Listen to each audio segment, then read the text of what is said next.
What it do, flight crew? FTC. Flight team stand up.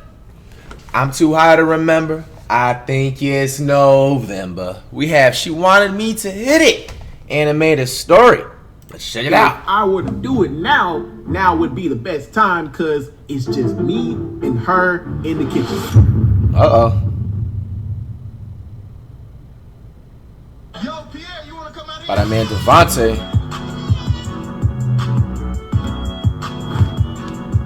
The one. So, I'ma just throw into the air. The last time I told a story about a certain fast food restaurant, y'all tried to be little detectives and try to figure out which restaurant it was. Even though I obviously made it easy for y'all to know what it was. PSA, all y'all answers weren't even remotely correct. So, in this story, I'm not gonna give y'all clues at all on which restaurant this was. To start off, I've been working 9 to 5s ever since I was 16, and I've been through a lot at every one of them. I've been through the titty and the nipple. I remember this one fast food place I worked at, and we're gonna call it simple. Wait, stop. Now keep in mind, this Buffalo Wild Wings takes place years before I became the official YouTuber you know today, Devontae the One. Yeah, I'm talking stuck at 1K subs for 3 years. Devontae not yet the one. You feel me? If there was anything my parents always actively knew about me, is that I hated working for people. But I always strived to be the best I could be at work so I could get my money and get out. Because I didn't want to be around the people that made my job 50 times harder than it already is, especially at night shift, my co-workers. This is what I had to deal with. You got the plank bobs, the people that always do their work and is loud and keeps a smile on their face until they leave work, but low-key complains on the inside because of stress. Then you got your Helgas, the people that be hired for like 2 weeks and already trying to act like the boss. Like, you better boss yourself back to day shift. Then you got your Shaggies, the people that love eating on clock from start to finish. Bro, this was me. The 2 fast food jobs that I had, that was me right there, bro. Shit, Steak and Shake, bro. Anytime I would finish serving somebody, I would go like right in the back. You know what I'm saying? I was cool with the person. I was always, the key thing is when you're working fast food, you want to always have relationships with like a good, like cool, like relationship with, bro, is the people that is the chefs, bro. You know what I'm saying? It was like the lady, it was like either like, you know, older, like, you know, lady or something like that, or, you know, whatever, dude, whatever, boom. Like, bro, I'm telling you, I would never go home hungry, bro, when I was working. Bro, if you go home hungry, you're doing something wrong, bro. Like Chick-fil-A, bro, I would always make an excuse to go to the back, you know what I'm saying, to act like I want to wash some trays and then pop a couple of nuggets, you know what I'm saying, pop a couple of like strawberries or something from the fruit bowl, or even take some small fries, bro, and just get some Chick-fil-A sauce and just go ham, bro. I used to be, bro, I was eating good, bro. They need to eat your hours away. Then you got eat your hours away. People be ready to clock out before they clock in and be so lazy. Then you got the Angelicas. Because of their short temper, it don't matter who it is. To them, these hands ready to eat for everybody. Then you got your MVPs. Everybody loves this person because they're like superheroes when they walk into the kitchen, especially when they know fully how to do their job. It's like when they walk into the building, bruh, work gets put on recruit difficulty. And lastly, the flirts. These people, good or bad at their job, flirts with somebody whenever they get the chance. Now, I was a mixture of 1, 6, and 7. A stressed out, loud super worker that looked. I'll show you which one I was. I was definitely number 3.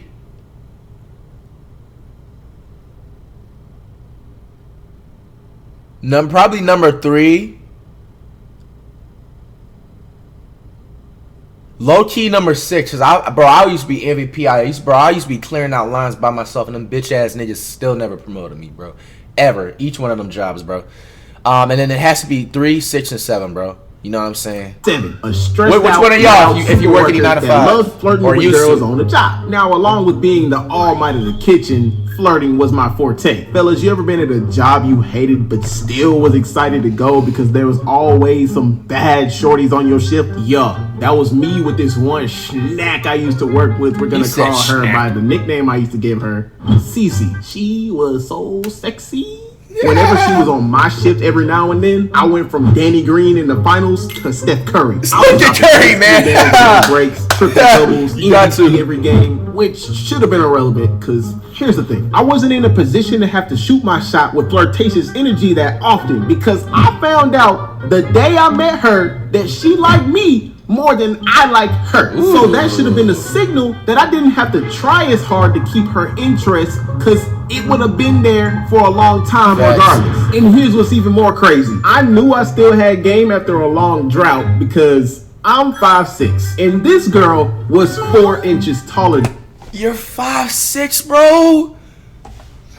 Than me. And I still maintain having her on my radar even when I didn't give her attention. And y'all know how most females be saying, I don't want a short guy because I don't want my cage to be shorter. I want to look up to my man, blah, blah, blah, blah. Let me tell you how I did it according to my any girl that's taller than a dude in a relationship, bro, you're just instantly, nobody's taking you seriously. I'm just being real with you, bro. This is how I'm looking at it from the outside, and it's just being real. Like, if I look at you and you're a dude and your girl is literally tall, now if she's taller, even bro, now honestly, even if she has like a height, bro, she should not even be taller than you with heels on, bro. Like, if she's taller than you, fam, like, in my eyes, you just look low-key soft, bro. Like, it's just not a good look. It don't matter how much muscles you have, bro. Like, your girl taller than you, bro. You can't, bro. You have to sit up there with your legs crisscross applesauce with your hands folded in your lap, bro. You can't be out here, you know. This ain't no red pill content, but I kept my masculine frame. And she made it very clear that she loved dominant men. Again, this ain't no red pill content, and I could elaborate on this more, but to keep it short, get it? Because I'm short? No? Anyways, understand straight females don't want two pussies in a relationship, if you catch my drift. It'd be some days that she would flirt with me more than I would flirt with her, just because I would give her little bits and pieces of attention and then take those bits and pieces away every now and then, because even though she liked me more than I like her, she thrived off of attention. There'd also be some times where I'd pay no attention to her whatsoever. Then I'd look out the peripheral vision of my eye and she would just be staring at me, biting her lip. And I ain't gonna lie, subconsciously, I like that. So when she do that, that shit turn you on, her, look her up and down, smile, bite my lip too, all while I was working the entire kitchen at the same time. And I tell you what, she loved that. Yes, sir. Now here's where things get spicy, because I think she was trying to test me back then. So there was this one time in particular I'll probably never forget. I came into work, and like I said before, even though I was the almighty of the kitchen, deep down inside I was always stressed out because I was balancing school, YouTube, and a little bit of bills I should have had no business having to pay as a kid, but I never showed it. I'm at my station minding my own business. My bosses were gone. The third employee was up front in the lobby, and she was in front taking orders at the window as usual. She gives the customer their food and they drive off, and the third employee is still in the lobby. Now keep in mind, when Cece and I flirt, we take it very far. So Cece steps into the kitchen, she gets into my area and starts talking to me about how she likes it when a guy does a certain thing with a blood, taking charge, and more things I can't say, or this might turn into the hub topic, if you catch my drift. And I'm like, oh yeah? Your word? Cool. Yeah. Now also mind you that as she's talking, I'm literally paying this girl barely any attention, cause I was so focused on myself. And dog, this is how I knew she was a freak. Bruh, I can't make this up. 30 seconds later, she tells me that she likes it when guys slaps and grips on her cheeks, turns around, pokes it out towards me, acting like she's on her phone. That caught my attention because it looked like she wanted more than a paycheck. So what you're telling me is basically that's the green light to smack it. Now in my mind, she playing games with me like I'm a GameCube or something. I'm hesitating to proceed forward because I'm playing tug of war with a risk right now. It's like in her mind, she thinks I wasn't finna do nothing, which is the tug of war risk going on in my head at the time. And if I were to do it now would be the best time because it's just me and her in the kitchen.